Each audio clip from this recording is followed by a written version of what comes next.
Hi there, welcome to another one of my pond videos. Today I'm going to take you around my pond, the filters, the fish, everything that I use. So these are my koi, mostly from Queenie Koi, Gatwick Koi, Coastal Koi, Select Nishi Koi. I've got the Big Akka Matsuba from there. There's a couple from local dealers, Douglas Brothers, that's now closed, and Angel Koi, a couple of koi from Brian. They're all looking in fantastic nick at the minute. Really pleased with the results this year. This is the feeder I use. It's an X-Clear professional feeder. Set to feed the koi about 8 times a day. 16 seconds should I say each time. You can see there I've pushed the Perspex board out a little. I found a couple of koi dead, unfortunately, smaller ones that have been pushed out by the larger koi. That's the 80mm PVC bar that I've had machined off a friend. Put some grooves in.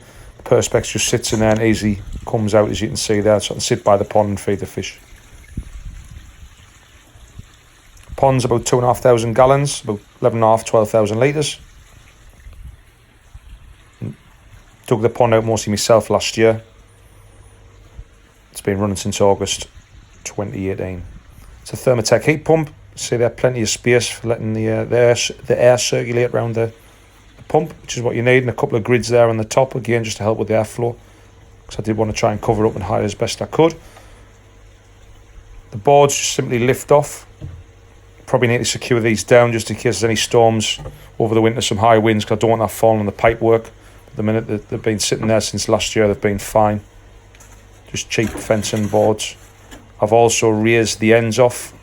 The edge there, so where I've got a piece of plastic guttering, because I was conscious I didn't want the water to come off the boards and potentially go in the pond, so I've used a bit of black plastic guttering on the side, what they sit in, but I've also put some stainless steel screws in the bottom there, so it's raised out of the channel and they don't rot as easily.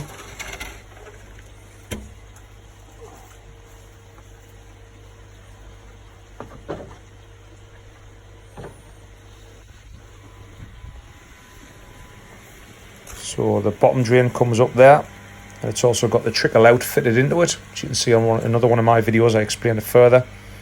That's not solvent welded in, it just turns so you can alter the height really easily, then goes into the drum, and the trickle out goes down to the waste. I was lucky there was a waste pipe running down the bottom of my garden, so I've just tapped into that.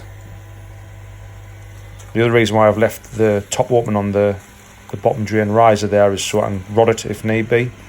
It's a QK35 drum filter, fantastic bit of kit, really over the moon with the results of this. That's the 3 probe sensors, so basically when the water level drops, the cleaning spray bar kicks in, cleans the water, the level rises, and everything's good again. All the waste goes down that chute there. I'll just take that gutter off, so I'll walk across the top and show you the back. Careful I don't fall in when I'm doing this. So that's one of the outlets which goes to the shower. I'll show you a bit more of that in a second. And that's the skimmer, wide mouth skimmer, you can just see there. That goes down and underneath the drum into the inlet. It's just off to the shower. There's, you can just see there the skimmer coming through, and that's the feed to the bio bed. The moving bio bed is made by Easy Pond,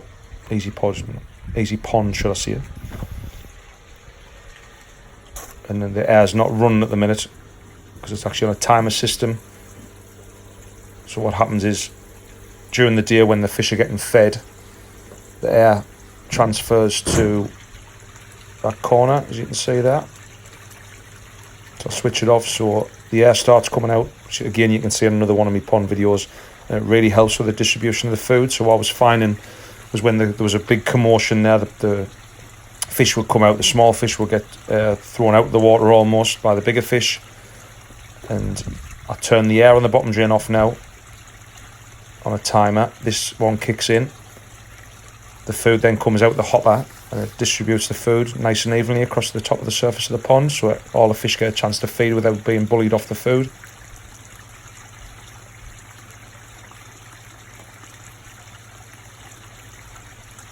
Really good system. I was on the koi Facebook groups and someone mentioned it, so I decided to give it a go. and it's made a hell of a lot of difference. As you can see there, the food's just coming out and being distributed evenly. A little bit of commotion, but not as much. A couple of koi with split fins, which I'm certain has been caused by the previous feeding setup, and the food wasn't being distributed as much. You can see then in a very short while the food's got like right across the pond, so even the small ones are coming up and feeding without being bothered by the bigger koi or any of the other smaller koi for that fact.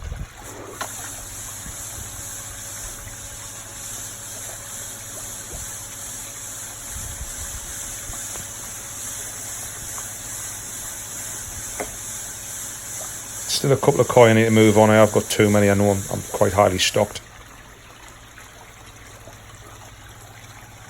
I've tended to go more go Sankey now. So Showa, Sankey, Kohaku. I'm starting to get rid of the other ones I've got, so there's quite a few for sale still.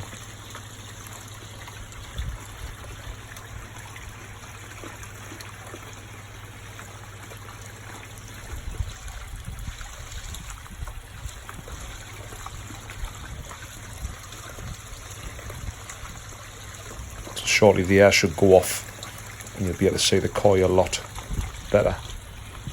The surface calms down.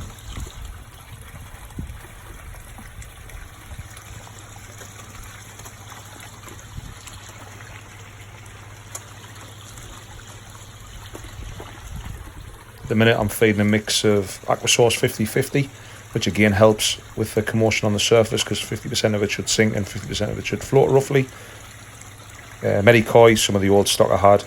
Aquasource colour, I'll feed that for a month or so. Just try and give the koi a bit of a colour boost. And I think that's about it. I think there's some Shory in there, JPD Shory, which is just left over. There you go, you can see the koi a lot better now the air's gone off. Camera does highlight the colours a little bit, but they are in really good nick at the minute. Really impressed with the outcome this year. A little bit of bother with the bio bed still maturing beginning of the year. A high nitrite caught me out. But since then, the pond parameters are perfect. Again, a little high on nitrate, but I can live with that. So back to the filtration setup.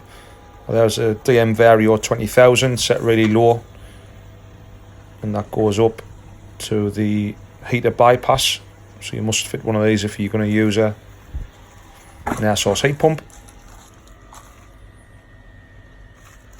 So the air source heat pump's there. It's a Thermatech 12 kilowatt, really good bit of kit. Had a circuit board go on it. Put heat pumps for pools, who supplied the koi to my koi dealer. Supplied the heater, should I say, to my koi dealer. Were great and they fixed that. It's got a really good interface. Colour interface there, simple to use. Pond set about 20 degrees at the minute. And I put some media grids in the back there just to help with the airflow again.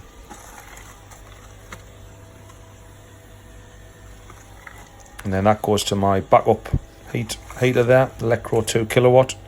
Haven't had it on for a while, so I probably need to test that, see if it's still working. But if the heat pump was to fail over the winter, then I've got that as a backup. That goes down then into a 55 watt Evolution Aqua UV.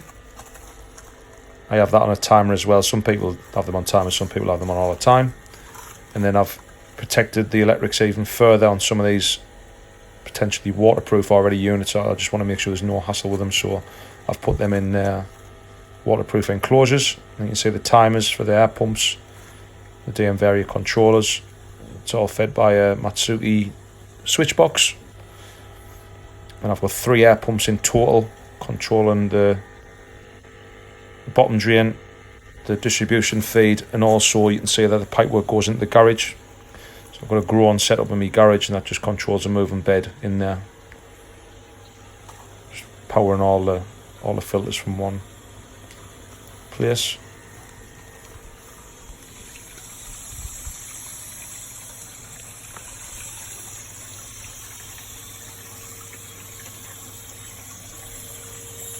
That's the trickle in. Just put it through the skimmer lid there. Feeding about 35% a week. It's about 3.5-ish, 4,000 litres a week. I'm on a water meter. I haven't had a bill in yet, but hopefully it's not too bad. But it's worth it. And then that is the Queenie Koi MIDI shower. I'm using Midori media in the shower. Really good, really good media. Hell of a lot cheaper than BHM media, and from what I've seen does exactly the same job. And that's the other DM Vario, which powers the shower. And I've got a T system in there, so in the winter I can turn the shower off if need be. Probably won't, because I'm going to put a polytunnel over this year, or I can feed the bottom, the other return, should I say, straight to the pond. Just gives us that option. And I do need to finish the inlet into the shower, because it doesn't look very good. And that's the bottom drain, aerated bottom drain switch back on. And that is the other return there, which at the minute doesn't really get used because the shower takes all the floor. The finish on the pond, that's called Marshall's Dry Stack. It comes in a tile. If you do go for it, you need a corner set as well as a flat set, so there's two bits to keep in mind. A little bit expensive, but it does really good finish. And that's me koi, you can see through the glass, looking really well. Couple of split fins, recovering off when I didn't have the distribution feeding system in. I'm certain that's what caused the split fins. But apart from that, looking really good nick. And the last thing to show you, just on the trickle in setup, is how I filter the water coming through. So I've got a water meter on there, and something to bear in mind, it doesn't really work because the floor's too small, so just take note of that if you're going to set something up similar to this. Use a Varia unit, but I'm actually using Queenie Koi's filters, QK Char and stuff, because they're far more superior than the Varia units. That just comes off the house. Used to be like a tap on the outside wall there, and I've recently built a cover for it just to protect it in the winter, so it protects it from any frost damage so it doesn't crack. And that's about it. Thanks for watching, and keep an eye out for my other videos.